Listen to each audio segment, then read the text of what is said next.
Hi, this is Vince Reddy with Lasting Light Photography, and I want to add some supplementary information to Nathan Kuhl's video up above about how to put the strobe and wireless trigger into single pin mode so that the strobe power can be controlled at the strobe without having it be modified or overridden by the settings on the wireless trigger. So this information applies to the Orlit Light series of strobes and wireless triggers. I have here the Orlit RT-400 strobe, but these instructions apply to the 600 series as well. And I'm using the new TRQ7 wireless trigger from Orlit as well. But I believe these instructions would work regardless of which wireless trigger you're using. So it would apply to the TRQ6 and as well as the TRQ7. So what I want to illustrate here is that by default, there's bidirectional communication between the strobe and the trigger. So that, and you can see this here, as I scroll the manual power settings on the trigger, those settings are transmitted in near real time to the strobe. And then every time I take a shot, that communication happens bidirectionally. And as many of you know, a lot of times in real estate photography, you want to be away from your camera and to be able to adjust power. You're also ideally trying not to touch the camera so that you don't have any sort of movement between shots when you're compositing your flash and ambient exposures. So what I wanted to demonstrate here is a technique for changing the settings on the Orlit system to achieve basically the same thing that Nathan did for the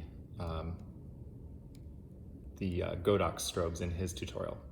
So the key here is to go into the menu on the strobe, and if you scroll through to menu 5, I'm going to zoom in here a little bit so it's a little easier to see. You'll see here that there's a button, it's the second button down, with a little bidirectional lightning bolt. And that button, even though it's not well documented, controls the Strobe Master Lock. And by enabling that, it breaks the connection between the wireless trigger and the strobe in terms of bidirectional communication for the power level. So now you'll see that as I adjusted on the wireless trigger, it was at 4, I've scrolled it down to 3. Even when I take a shot, the power does not change on the flash. And as I adjust settings on the strobe and fire, that information is not communicated back to the wireless trigger.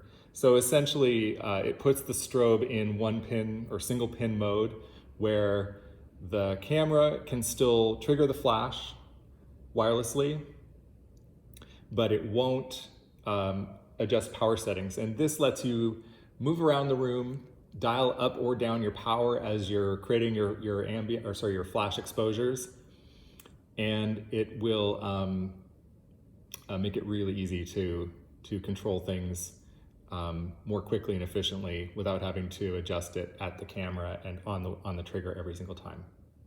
So thank you, Nathan, for all of the great tutorials that you provide. This one got me thinking, and I just wanted to share this information for any of the real estate photographers out there who may be using the Orlit system. Thanks.